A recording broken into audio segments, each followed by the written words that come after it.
कि आपको पता है 2 अक्टूबर 2022 से जो जन स्वराज पद यात्रा के तहत हम लोगों ने पश्चिम चंपारण के भितिहरवा आश्रम से चलना शुरू किया है, उसके करीब करीब अभी 20 महीने होंगे।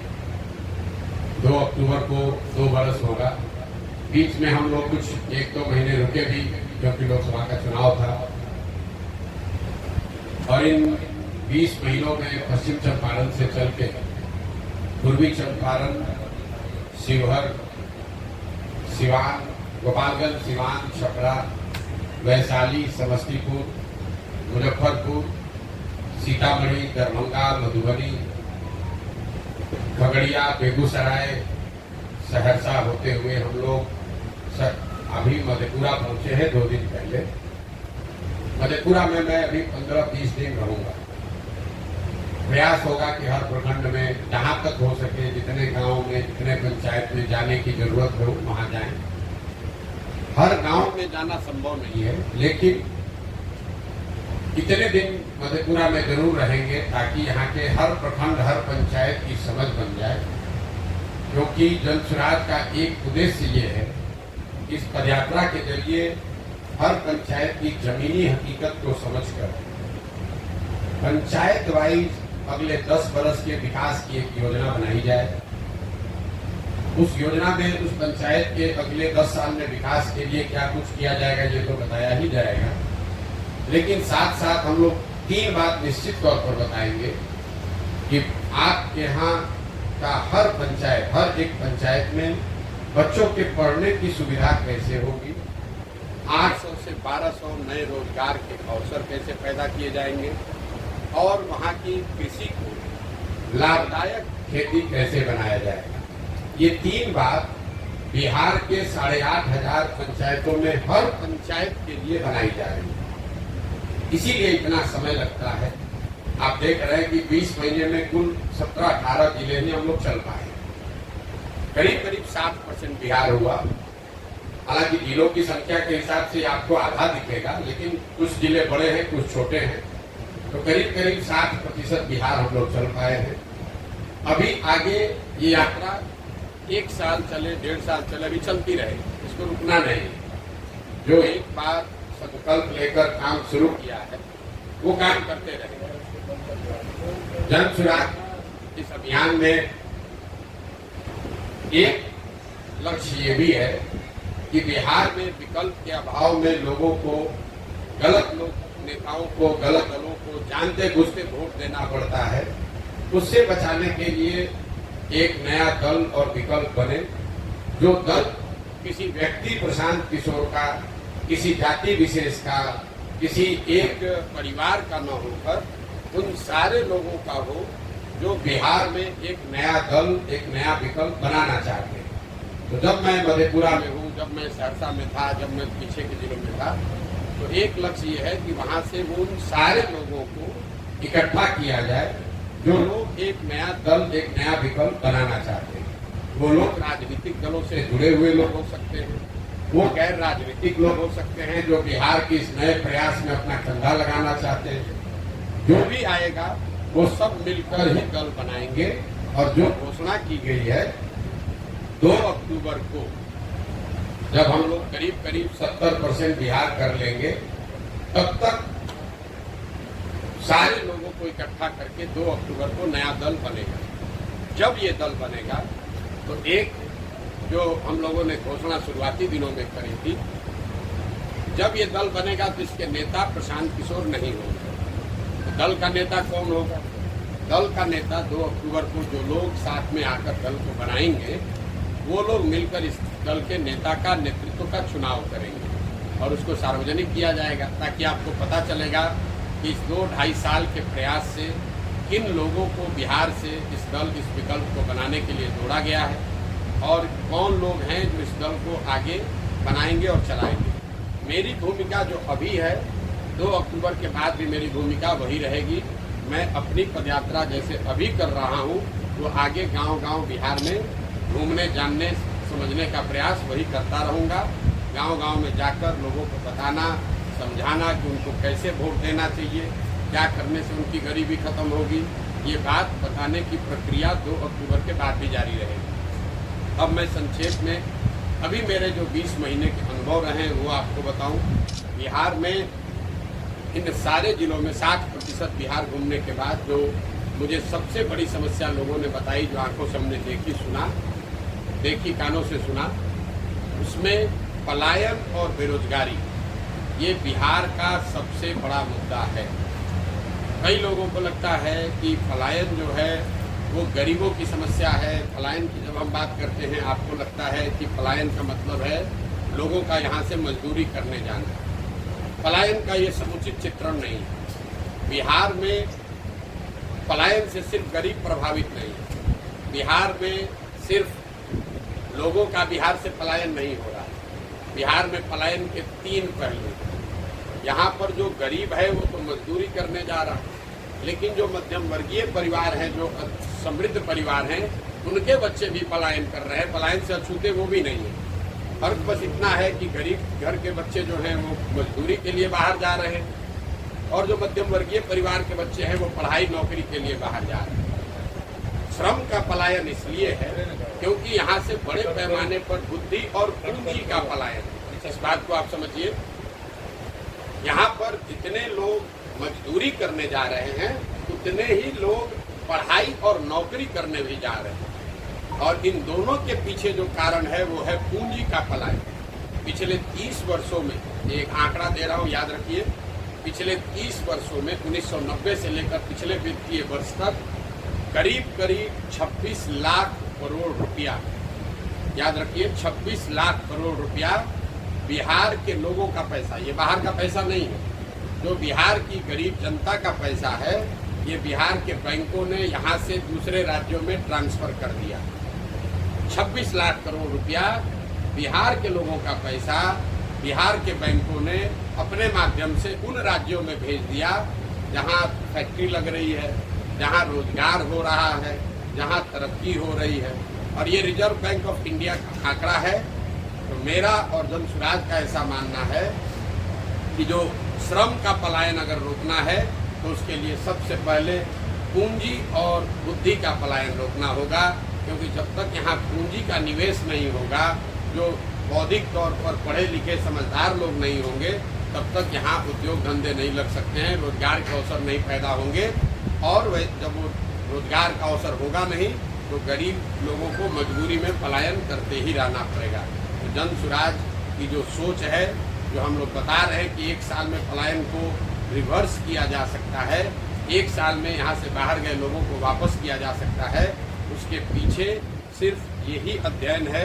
यहाँ से अगर पूंजी का पलायन रोक दिया जाए, यहाँ से अगर बुद्धि का पलायन रोक दिया जाए, तो बहुत बड़े पैमाने पर श्रम के पलायन को भी रोका जा सकता है। पलायन का एक जो सामाजिक पहलू है वो है इनका परिवार पर, आपकी हमारी जीवन शैली पर असर है। आप जब बिहार के गांव में जाते हैं तो आपको बच्चों से मुलाकात होगी, आपकी मुलाकात महिलाओं से होगी, आपकी मुलाकात बुजुर्गों से होगी। ज़्यादातर गांव में नवयुवक रह ही नहीं रहे हैं या उनसे आपकी मुलाकात नहीं होगी। जो प्रखंड या पंचायत बाढ़ प्रभावित है वहाँ 60 से 70% युवा गांव से बाहर ही रहते हैं। जहाँ बाढ़ नहीं भी आता है वहाँ पर भी 40-50% युवा बाहर रह रहे हैं। पर इस लंबे समय तक चले पलायन का असर ये हुआ है कि परिवार की संकल्पना ही खत्म हो गई है। शायद ही कोई आपको घर ऐसा मिलेगा जहाँ पर आपको पति पत्नी, बाल बच्चे और माता पिता एक साथ रहते हुए मिलेंगे। लोगों ने एक तरीके से उनके मानस पटल पे ये चिन्हित हो गया है कि नौकरी करने का मतलब है कि लड़का बाहर जाएगा, और जब तक उसकी शक्ति है, ताकत है, जवानी है, तब तक वो बाहर नौकरी करेगा। जब वो बूढ़ा होगा तो वापस आएगा, और जो घर में नया लड़का होगा वो वापस बाहर जाएगा। इससे परिवारों की संकल्पना खत्म हो गई है। होली दशहरा लोग साथ में मनाने की जो भावना कभी रही होगी, जो परिपाटी थी, वो धीरे धीरे खत्म हो गया। छठ और परिवारों में होने वाले शादियों को छोड़ दें तो परिवार शायद ही कभी इकट्ठा होता है। बेरोजगारी और पलायन के बाद जो बेरोजगारी का मामला है उसमें खाली आपको आंकड़ा दे देता हूँ। एक नई बात लोगों को बताने की कोशिश की जा रही है कि सरकारी नौकरी दिया जाएगा, उसके लिए मारामारी की जा रही है कि हमने 2 लाख दे दिया कि 4 लाख दे दिया। किसने कितना दिया कितना नहीं दिया उस पर मैं बाद में आता हूँ। पहली बात कि पिछले महागठबंधन की सरकार ने जो नौकरी का दावा किया है ये सरासर गलत डाटा है, आंकड़ा है, लोगों को बेवकूफ़ बनाया जा रहा है। जिन 2 लाख शिक्षकों की नियुक्ति के बारे में सरकार दावा कर रही है कि हमने बहुत लोगों को नौकरी दे दी, उसमें करीब करीब 30% वो लोग हैं जो पहले से नौकरी कर रहे थे, वो नियोजित शिक्षक के तौर पर काम कर रहे थे। अब उनका सर्विस कंडीशन बदलकर अब वो राज्य कर्मी के तौर पर काम कर रहे हैं। ये नए लोगों को नौकरी नहीं मिली है, इस बात को आप स्पष्ट कर लीजिए। बाकी जो लोग बच गए 1.5 लाख के आसपास, क्योंकि सरकार ने एग्जैक्ट आंकड़ा जारी नहीं किया, जो बाकी लोग बच गए हैं उसमें आधे से ज्यादा लोग करीब करीब 14-15 अन्य राज्यों के लोग हैं जिनको आकर ये नौकरी मिली। तो मेरा अपना अनुमान है कि बिहार में 40-50 हजार से ज्यादा लोगों को नई नौकरी नहीं मिली है। और मैं पिछले कई महीनों से ये बात कर रहा हूँ, ये मांग कर रहा हूँ कि सरकार को ये आंकड़ा जारी करना चाहिए कि आखिर बिहार में कितने नए लोगों को नौकरी दी गई। सर्विस कंडीशन को चेंज करने को हम नई नौकरी नहीं मान सकते। दूसरे राज्य के लोग आकर नौकरी कर रहे हैं, उससे बिहार के लोगों का कोई फायदा नहीं हुआ। लेकिन जो बड़ी बात है, क्या सरकारी नौकरी से बिहार का भला हो सकता है? क्योंकि नौकरी चाहे 50,000 मिला हो या 2 लाख, 30-32 वर्ष से जो लोग यहाँ राज कर रहे हैं, लालू जी, नीतीश जी, दोनों आपस में झगड़ रहे हैं कि ये नौकरी किसने दिया। हम कह रहे हैं कि आप दोनों का दावा मान लीजिए, उन्हीं को क्रेडिट दे दीजिए। एक आंकड़ा आपको दे रहे हैं, बिहार में चपरासी से लेकर मुख्य सचिव तक, चपरासी से लेकर मुख्य सचिव तक, नियोजित हो, कॉन्ट्रेक्चुअल एम्प्लॉय हो, रेगुलर एम्प्लॉय हो, सबकी संख्या अगर आप जोड़ दीजिएगा तो कुल जमा 1.97%, मतलब 2% से कम लोग ही सरकारी नौकरी करते हैं। तो जो लोग ये दावा कर रहे हैं कि सरकारी नौकरी से आपका जीवन बदल जाएगा, वो बिल्कुल आपको भरमा रहे हैं, आपको गलत सपना दिखा रहे हैं। पिछले 75 साल में 1.97% लोगों को सरकारी नौकरी मिली है। उसमें 40-45 वर्ष कांग्रेस का राज शामिल है, उसमें नीतीश और भाजपा का डबल इंजन का सरकार शामिल है, उसमें लालू राबड़ी जी का 15 साल सामाजिक न्याय का सरकार शामिल है। सबके प्रयास के बाद भी सिर्फ 2% लोगों को ही नौकरी मिली है। तो ये जो भ्रम फैलाया जा रहा है कि सबको नौकरी मिल जाएगी, ये सिर्फ समाज को लॉलीपॉप दिखाकर वोट लेने की राजनीति है। पूरे दुनिया में ऐसा कहीं कोई प्रमाण नहीं है कि 13 करोड़ आबादी वाले समाज में, राज्य में सरकारी नौकरी के जरिए बेरोजगारी दूर किया जा सकता है।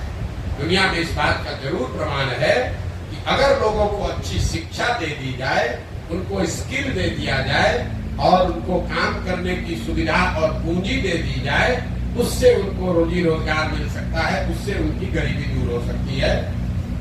तो जन स्वराज का इस पर जो सोच है कि जब ये व्यवस्था बने तो पहला काम 15 साल से कम उम्र के बच्चों के लिए विश्व स्तरीय पढ़ाई की व्यवस्था की जाए, ताकि वो बच्चा आगे चलकर समाज पर, राज्य पर बोझ न बने। इसी समाज में जो लोग पढ़ लिख गए हैं, नौकरी कर रहे हैं, अपने पैर पर खड़े हो गए हैं, उनको सरकार से 4 किलो अनाज नहीं चाहिए, उनको इंदिरा आवास योजना के लिए लड़ाई नहीं करना है, उनको 400 रुपया का पेंशन नहीं चाहिए। तो पूरे दुनिया भर के जो विद्वान लोग हैं, जिनसे जो लोग जन स्वराज की मदद कर रहे हैं, सुझाव दे रहे हैं, वो बता रहे हैं कि बिहार की व्यवस्था अगर बदलनी है तो सबसे पहला काम करना है कि 15 साल से कम उम्र के बच्चों को पढ़ाई की अच्छी व्यवस्था की जाए, ताकि वो समाज पर, समाज के संसाधनों पर बोझ न बने। दूसरा, 15 साल से 55 साल की उम्र के का जो वर्ग है, जिसको अब फिर से पढ़ाया नहीं जा सकता है, लेकिन इनको स्वरोजगार के लिए तैयार किया जा सकता है, उनके लिए पूंजी को उपलब्ध कराया जाए। अगर आपकी उम्र 35 है, 40 है, तो आपको सरकारी नौकरी नहीं मिल सकती है, अगर नौकरी आ जाए तब भी नहीं मिल सकती है। इनका दशा कैसे सुधरेगा?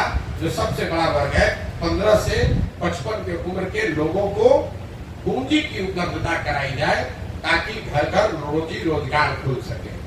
और 55-60 से ज्यादा उम्र के जो लोग हैं, समाज की जिम्मेवारी है कि उनकी जीवन स्तर को बेहतर करने के लिए कम से कम उनको 2000 रुपया पेंशन की व्यवस्था की जाए, ताकि वो लोग जो अब शारीरिक तौर पर मजदूरी करने की स्थिति में भी नहीं है, पढ़ाई तो स्वाभाविक तौर पर वो नहीं कर सकते हैं, रोजी रोजगार नया कुछ कर नहीं सकते हैं, उनका जीवन यापन एक इज्जतदार नागरिक शहरी के तौर पर बीते, इसके लिए उनको 2000 रुपया महीने की व्यवस्था की जाए। और ये तीनों काम बिल्कुल किया जा सकता है।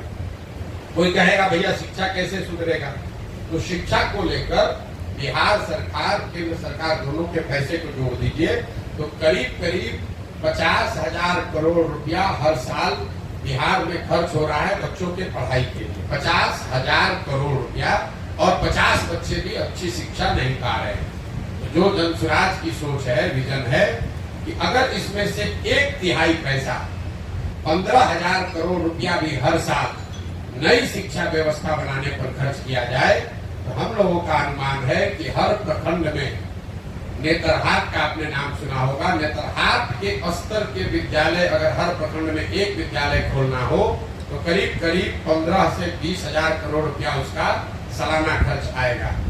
जनसुराज की ये सोच है कि जो अभी शिक्षा पर खर्च हो रहा है उसका 1/3 पैसा हर प्रखंड में एक ऐसा विश्व स्तरीय विद्यालय बनाने पर खर्च किया जाए।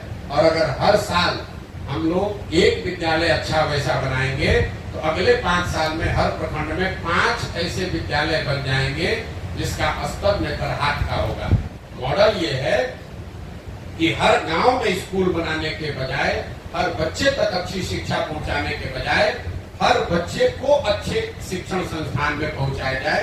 ये दुनिया में जितने बड़े देश हैं जहां पर भी शिक्षा में आमूलचूल परिवर्तन लाया गया है, आप फिनलैंड चलिए, स्कैंडिनेवियन कंट्री में डेनमार्क चलिए, स्वीडन चलिए, दूसरे जो देश हैं न्यूजीलैंड चलिए, जहां पर शिक्षा में आमूलचूल परिवर्तन लाया गया है, उन देशों में सरकारों ने हर गांव में विद्यालय नहीं बनाया, उन्होंने अच्छे विद्यालय बनाए और लोगों को मोबिलिटी दे दी, बस की सुविधा दे दी, स्कूल बस की सुविधा दे दी, ताकि लोग अपने बच्चों को अच्छे शिक्षण संस्थाओं में भेज सकें। आप शहरों में भी देखते हैं, मधेपुरा में देख लीजिए, पटना में देख लीजिए, दिल्ली में देख लीजिए, आपके घर के बगल में जरूरी नहीं है कि अच्छा स्कूल है, लेकिन आप अपने बच्चे को स्कूल बस से भेजते हैं, आधे घंटा में बच्चा आपका अच्छे स्कूल में पहुंच जाता है। तो जनसुराज ने जो परिकल्पना की है कि हर प्रखंड में बिहार में अगर 5 अच्छे विद्यालय बना दिए जाएं तो और स्कूल बस की बढ़िया व्यवस्था बना दी जाए, तो कोई भी छात्र 15 से 20 मिनट में अपने घर से स्कूल बस के माध्यम से स्कूल तक पहुंच जाएगा। तो ये जनसुराज की सोच है बिहार में शिक्षा के, प्राइमरी शिक्षा के आमूलचूल परिवर्तन के लिए। दूसरा जो मैंने आपको बताया कि 15 साल से 55 साल की उम्र के लोग जो बाहर जाकर मजदूरी कर रहे हैं या यहाँ पर मजदूरी कर रहे हैं, उनके हाथ में बैंकों के माध्यम से सस्ते दर पर पूंजी उपलब्ध कराया जाए, ताकि आप अपना कोई न कोई रोजी रोजगार कर सकें। मैं आपको एक उदाहरण देता हूँ। मान लीजिए कि आपको बाल काटने आता है, आपको बाल काटने आता है, आपके पास 20,000 रुपया है, आप सैलून नहीं खोल सकते, लेकिन अगर सरकार की कोई व्यवस्था हो जिससे 80,000 रुपया, 1 लाख रुपया आपको सस्ते दर पर लोन मिल जाए, तो आप अपनी 20,000 रुपया की पूंजी जोड़कर एक सैलून खोल लेंगे, खुद उसके मालिक बन जाएंगे, 4 आदमी को रोजगार भी देंगे और आप अपना परिवार भी चलाएंगे, 4 आदमी को रोजगार भी मिलेगा। अगर वो पूंजी नहीं है, आपको बाल काटने तो आता है, लेकिन पूंजी के अभाव में आप जाकर पटना में, दिल्ली में मजदूरी कर रहे हैं बाल काटने का। तो ये जो सोच है कि जो लोग उम्र के उस पड़ाव से निकल गए जो उनको शिक्षा दी जा सकती है, उनके हाथ में पूंजी दिया जाए, ताकि उनके पास जो कौशल है, जो स्किल है, उसके जरिए वो अपने और अपने परिवार के लिए रोजी रोजगार की व्यवस्था कर सके। तीसरा जो मैंने आपको बताया कि क्या 60 साल से सब उम्र के ज्यादा उम्र के सभी लोगों को 2,000 रुपया दिया जा सकता है। तो मेरा जो हम लोगों ने जो आकलन किया है, बिहार में 60 साल से ज्यादा उम्र के जितने महिला पुरुष हैं, अगर आप उनको 2,000 रुपया महीना देना चाहते हैं तो साल में कुल 12 से 15 हजार करोड़ रुपए का खर्च आएगा। और बिहार सरकार का पिछले साल का बजट है 2,46,000 करोड़। तो मुझे ऐसा लगता है, और जो जिन लोगों को हम लोग सलाह ले रहे हैं जिन लोगों से, वो बता रहे हैं कि ये बिल्कुल संभव है। 2.5 लाख करोड़ के बजट से 12,000 करोड़ रुपया बिहार के सबसे वल्नरेबल सेक्शन के लिए निकाला जा सकता है। तो ये जन सुराज के 3 जो बड़े संकल्प है कि जब ये व्यवस्था बने तो 15 साल से कम उम्र के बच्चों के लिए अगले 5 वर्ष में अच्छी शिक्षा की व्यवस्था की जाए, 15 से 55 साल के लोगों के लिए पूंजी की व्यवस्था की जाए, और 55-60 से ज्यादा उम्र के लोगों के लिए 2,000 रुपया महीना की व्यवस्था की जाए। रोजगार और पलायन के बाद जो सबसे बड़ी समस्या दिखी वो है शिक्षा की समस्या। कोई ऐसा वर्ग नहीं है जो यहाँ पर ये ध्वस्त हुई शिक्षा व्यवस्था की बात की चर्चा नहीं कर रहा है। आप पगड़े हैं, पिछड़े हैं, गरीब हैं, अनपढ़ है, पढ़े लिखे हैं, युवा हैं, बुजुर्ग हैं, हर आदमी कह रहा है भैया स्कूल व्यवस्था खत्म हो गई है, पढ़ाई की व्यवस्था खत्म हो गई है। हम लोग बिहार से के सरकारी स्कूल से मैं खुद पढ़ा हुआ हूँ। बिहार में सरकारी शिक्षा कभी बहुत अच्छी नहीं थी, लेकिन हर प्रखंड में, डिस्ट्रिक्ट में 2-4 विद्यालय ऐसे जरूर थे जहां पढ़कर आप अपना जीवन सुधार सकते थे। ये नीतीश कुमार के राज में जो समान शिक्षा नीति लागू करने के चक्कर में इन्होंने पूरी शिक्षा व्यवस्था को ध्वस्त कर दिया है। नतीजा ये हुआ है कि जहां विद्यालय है, जहां भवन है, वहां शिक्षक नहीं है, जहां शिक्षक है वहां भवन नहीं है, जहां दोनों है वहां बच्चे नहीं है, जहां तीनों है वहां पढ़ाई है। कई लोग समाज में चर्चा के दौरान बताते हैं कि बिहार में शिक्षा व्यवस्था इसलिए ध्वस्त हो गई है कि यहाँ पर खिचड़ी बट रहा है स्कूल से। मैं इस बात को सिरे से खारिज करता हूँ। अगर खिचड़ी बटने से शिक्षा व्यवस्था खराब होती तो 7वें क्लास के बाद से जितने विद्यालय हैं, 7वें क्लास के ऊपर के कक्षा में खिचड़ी नहीं बटती है, वहां पर पढ़ाई क्यों नहीं हो रही? कुछ लोग ये कहते हैं कि यहाँ की शिक्षकों की जो क्वालिटी है, नियोजित शिक्षक जो हैं, उनकी वजह से शिक्षा व्यवस्था खराब होगी। इस बात में भी पूरी सच्चाई नहीं है। अगर सिर्फ नियोजित शिक्षकों की वजह से शिक्षा व्यवस्था खराब होती तो आप मुझे ये बताइए कि पटना साइंस कॉलेज में, पटना कॉलेज में, सीएम साइंस कॉलेज में, लंगट सिंह कॉलेज में पढ़ाई क्यों नहीं हो रही है? वहां पर तो नियोजित शिक्षक नहीं पढ़ा रहे, वहां पर तो खिचड़ी नहीं बट रही है। अगर आप शिक्षा की बदहाली को समझना चाहते हैं तो अगर इसको आपको ध्यान से देखना पड़ेगा। इसकी बदहाली का कारण यह है कि समाज और सरकार, मैं अंडरलाइन कर रहा हूं, समाज और सरकार कहीं न कहीं दोनों की प्राथमिकताओं में शिक्षा है ही नहीं। सरकार ने शिक्षा व्यवस्था को इस तरह से खत्म कर दिया है कि सारे बच्चे अनपढ़ रहे, मजदूर रहे, ताकि 4 किलो अनाज पर, सरकारी नौकरियों के रेवड़ी के नाम पर, कुछ सरकारी बेनिफिट के नाम पर उनको वोट मिलता रहे। समाज से गलती ये हुई है कि समाज ने भी अब शिक्षण संस्थाओं को पढ़ाई का केंद्र न मानकर सरकारी सुविधा बांटने वाला केंद्र मान लिया है। आप गांव में रहते हैं, आपके विद्यालय से अगर खिचड़ी ना मिले बच्चे को तो आप जाकर हल्ला मचाते हैं कि खिचड़ी नहीं मिल रहा। अगर आपको पोशाक का, साइकिल का पैसा नहीं आया तो लोग बताते हैं कि भैया पोशाक का पैसा नहीं आया है, साइकिल का पैसा गुरुजी नहीं दे रहे हैं। लेकिन गांव में लोग ये नहीं बता रहे हैं कि यहाँ गणित का टीचर नहीं है, यहाँ हिंदी की पढ़ाई नहीं हो रही है, या यहाँ कक्षा नहीं लगता है। तो कहीं न कहीं समाज और सरकार दोनों की प्राथमिकताओं में शिक्षा खत्म हो गई है। वही कारण है कि शिक्षा का इतने बड़े स्तर पर यहाँ पतन हुआ है। खिचड़ी बंटना और शिक्षकों की क्वालिटी एक छोटा पहलू है। तीसरी जो सबसे बड़ी समस्या है वो किसानों की समस्या है। बिहार में जो किसान है उसकी बड़ी बदहाली है। कई लोगों को लगता है कि किसान तो भैया ऐसे ही रहेगा, तो मैं हमेशा बताता हूँ कि यही खेती किसानी करके हरियाणा, पंजाब में लोगों ने, किसानों ने कितना पैसा कमाया है कि आप सुनते हैं, हम लोग देखते हैं कि बिहार के गांव-गांव से लोग जाते हैं पंजाब में मजदूरी करने। तो ऐसा क्या अलग है पंजाब की खेती में और बिहार की खेती में कि यहाँ वहाँ के लोग खेती से पैसा कमा रहे हैं और हम लोग यहाँ खेती करने वाले लोग के खाने के लाले पड़े हैं। उसके मूल में 3 बातें। पहला है जल का कुप्रबंधन। यहाँ जो जल का संसाधन है, जो पानी का की व्यवस्था है, वो इतना उसकी उसकी अव्यवस्था है। यहाँ पर हम लोग जब पानी की बात करते हैं तो लोग समझते हैं बाढ़ की बात है। मैं आपको बता रहा हूँ, बाढ़ एकमात्र कारण नहीं है जल कुप्रबंधन के लिए। बाढ़ से बिहार में करीब करीब 40 से 50% कृषि योग्य जमीन प्रभावित होती है।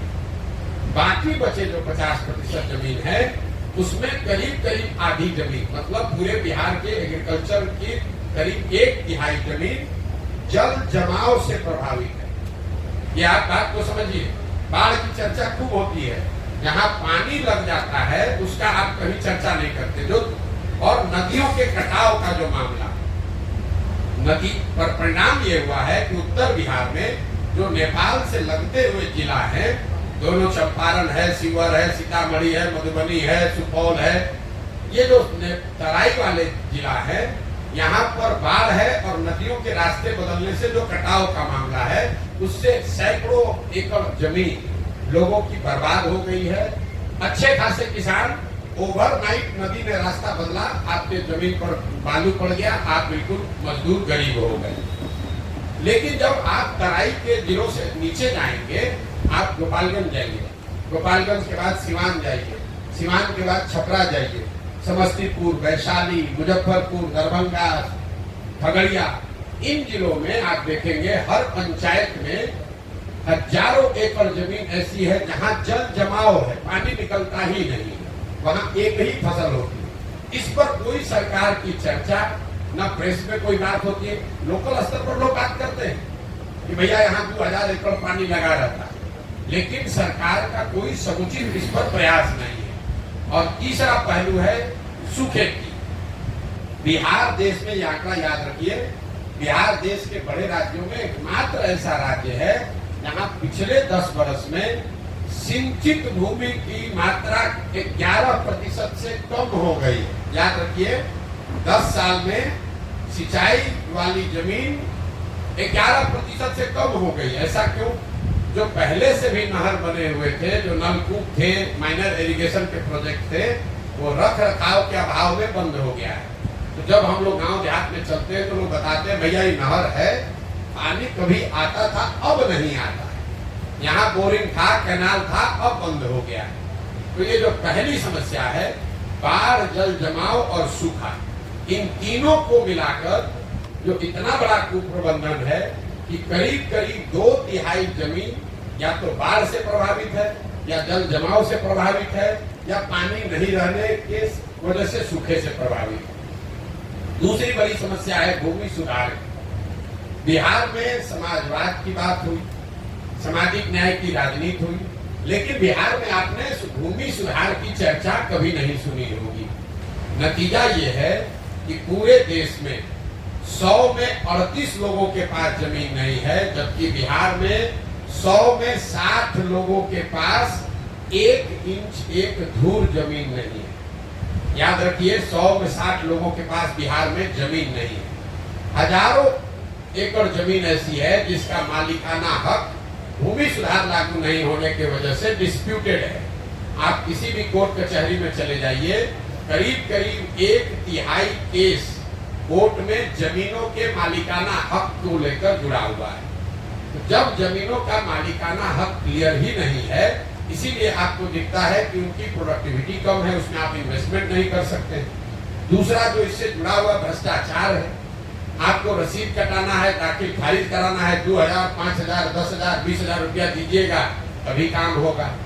पूरा ये जो भूमि राजस्व का मामला है, ये अंचलाधिकारी, उसके नीचे प्रखंडों में 1-2 कर्मचारी और 4-5 दलाल जिसको अटर्नी करते हैं, इन्हीं के कंधों पर है। यही लोग रजिस्टर 2 मेंटेन करता है, यही आपको जमीन का मालिक बनाता है, यही आपके जमीन पर डिस्प्यूट खड़ा करता है और यही आपसे पैसा कमाता है। बिहार में सबसे जरूरी है भूमि सुधार, भूमि का नाप फिर से किया जाए, भूमि का मालिकाना हक तय किया जाए। मुझे लाखों लोगों की जानकारी है, हजारों लोग मिले यात्रा के दौरान, जिनको अलग अलग सरकारों ने अलग अलग कालखंड में भूमि का पट्टा दे दिया कि भैया ये तुम्हारा जमीन है, 2 डिसमिल है, 3 डिसमिल है। जिसको पट्टा दिया उसको जमीन का हक नहीं मिला, जिसका जमीन एक्वायर किया गया उसने जमीन छोड़ा नहीं। नतीजा हुआ कि पूरी जमीन, कोई सरकारी कर्म हुआ है, कोई डिस्प्यूट में दूसरे वजह से, ज्यादातर लोग अपनी जमीन को बेच ही नहीं सकते। आज जमीन बेचने जाइएगा तो पता चलेगा उसमें अब डिस्प्यूट है। और इन दोनों के बाद, जल कुप्रबंधन और भूमि सुधार के बाद, तीसरा यहाँ जो रूरल इकोनॉमी किसानों की बदहाली है उसकी वजह है किसानों के फसलों का उचित दाम का न मिलना। मैं 2 साल से पैदल चल रहा हूँ, मुझे कोई भी परिवार, कोई भी किसान ऐसा नहीं मिला जो यहाँ धान को उचित एमएसपी पर बेचा हो। यहाँ पैक्स की व्यवस्था, कोऑपरेटिव की व्यवस्था, मंडी की व्यवस्था पूरी तरीके से खत्म है। एक आंकड़ा फिर आपको दूंगा, याद रखिए। हम लोग कहते हैं पंजाब में किसान बड़ा धनी है। पिछले 10 वर्ष में पंजाब में 70% धान और करीब 75% गेहूं सरकारी समर्थन मूल्य पर खरीदा गया है। बिहार में पिछले 10 वर्ष में 13% धान, सिर्फ 13% धान और 1% धान गेहूं ही सरकारी मूल्य पर खरीदा गया है। तो 2100-2200 रुपया वाला धान लोग 1400-1500 में बेच रहे हैं। और एक आर्थिक सर्वेक्षण बताता है कि बिहार में किसानों के फसलों के उचित दाम नहीं मिलने की वजह से हर साल यहाँ के किसानों को करीब 15 से 20 हजार करोड़ रुपए का नुकसान हो रहा है। 15 से 20 हजार करोड़ रुपए का नुकसान हर साल इसलिए हो रहा है कि सारी तकलीफ, बाढ़, सूखे, जल जमाव के बाद जो फसल आप उपजा रहे हैं उसका आपको दाम नहीं मिल रहा है। तो ये जो 3 बड़ी समस्या मैंने आपको बताई, बेरोजगारी, पलायन, दूसरा ध्वस्त हुई शिक्षा व्यवस्था और तीसरा है किसानों की समस्या। इसके अलावा जो 3 सबसे ज्यादा सुने जाने वाला शब्द है वो है सरकारी विभागों में फैला हुआ भ्रष्टाचार, अफसरों की मनमानी और तीसरा हर व्यवस्था, हर सरकारी योजना में काटे जाने वाला कट। इसको यहाँ पर दलाली का जो नया नाम है कट जो लगता है, 10%, 12%, 20% का जो कट है। कोई ऐसा डिपार्टमेंट नहीं है जहां लोग बताते हैं कि 2-4-5 हजार रुपया दिए बगैर काम हो सकता है। चाहे आपको राशन कार्ड बनाना हो, चाहे जमीन का दाखिल खारिज कराना हो, चाहे आपको पासपोर्ट बनाना है, जातीय प्रमाण पत्र बनाना है, कोई भी ऐसा काम सरकारी नहीं है जहां बिना पैसा दिए हुए आपको काम हो जाए। ये सिर्फ सामान्य लोगों के लिए नहीं है। जो चुना हुआ जनप्रतिनिधि है वो भी बता रहा है कि बिना पैसे के हम मुखिया हैं लेकिन कोई काम हो नहीं सकता है। दूसरा, जो ये सरकारी अफसरों की तानाशाही, अफसरशाही जो शब्द है, बिहार में लोगों ने अपराधियों का जंगल राज देखा है। अब जो बिहार में व्यवस्था है इसको लोग सही बता रहे हैं कि ये अधिकारियों का जंगल राज है। आप चाहे सामान्य नागरिक हैं, आप पत्रकार हैं, चुने हुए प्रतिनिधि हैं, होगा वही जो अफसर चाहेगा। इसीलिए लोग बता रहे हैं कि लालू जी का राज अपराधियों का जंगल राज था, नीतीश का राज अधिकारियों का जंगल राज है। और तीसरी जो बात है वो है कट की, कि सरकारी योजना चाहे केंद्र की हो या राज्य की, कोई ऐसी योजना नहीं है जिसमें व्यवस्थित तरीके से 10 से 40% तक कमीशन नहीं दिया जा रहा है। अगर 5 किलो अनाज बांटने वाली योजना है उसमें 30 से 35 रुपया प्रति क्विंटल लोग अपना हिस्सा ले रहे हैं। उसमें ज्यादातर जगह पर विधायक शामिल हैं, उनका भी 6 से 8 रुपया प्रति माह उनको पैसा उसमें मिल रहा है। अंदाजा लगाइए, हर प्रखंड में 20 से 25 हजार अनाज आ रहा है, 20 से 25 हजार क्विंटल अनाज आ रहा है। हर क्विंटल पर 32 से 35 रुपया अनाज के से कमीशन काटा जा रहा है, जो कि अधिकारी और जनप्रतिनिधियों के बीच में बांटा जा रहा है। यही कारण है कि यहाँ पर लोगों को अनाज 5 किलो नहीं 4 किलो ही मिल रहा है। मनरेगा को देख लीजिए, मनरेगा में 100 रुपया जो मनरेगा में आना चाहिए था, 60 रुपया वो तो आया ही नहीं। मनरेगा का यूटिलाइजेशन, ग्रामीण विकास चलाने वाले मंत्री और सरकार यहाँ इतना उनका चमड़ी मोटा हो गया है कि पिछले साल 100 रुपया मनरेगा का जो मिलना चाहिए था दिल्ली से, हम लोग सिर्फ 40 रुपया लेकर आए, 60 रुपया लेकर ही नहीं आए। ये लोग मांग कर रहे हैं कि हमको विशेष राज्य का दर्जा मिलना चाहिए। आपकी जानकारी के लिए बता दूं कि पिछले साल 51,000 करोड़ रुपया अनस्पेंड बिहार सरकार ने, 51,000 करोड़ रुपया अनस्पेंड, जो खर्च सरकार नहीं कर पाई वो बिहार सरकार ने सरेंडर किया। ये लोग क्या बात करेंगे? तो चाहे अनाज की योजना हो कि मनरेगा की योजना हो, प्रधानमंत्री गरीब कल्याण योजना, आवास योजना हो, शौचालय की योजना हो, कोई ऐसी योजना नहीं है जिसमें व्यवस्थित तरीके से कट नहीं काटा जा रहा है। इसके अलावा जो लोग यहाँ बता रहे हैं, जो मैंने आपको पहले भी बताया, जो मैं देख पा रहा हूँ, आधी से ज्यादा जनता, चाहे आप राजद के समर्थक हैं, बीजेपी के वोटर हैं, नीतीश के समर्थक हैं, ये मान रहे हैं कि बिहार में बदलाव चाहिए, एक नई व्यवस्था चाहिए और लोग उसके लिए तैयार हैं और किसी भी तरीके से वापस से लालू नीतीश का राज नहीं देखना चाहते। इसका मतलब ये नहीं है कि लोग जनसुराज को चाहते हैं, ये कोई जरूरी नहीं है, लेकिन लोग बदलाव चाहते हैं, ये बिल्कुल स्पष्ट है। ये मेरा अभी तक का अनुभव रहा है। अब आपके जो सवाल है वो आप सवाल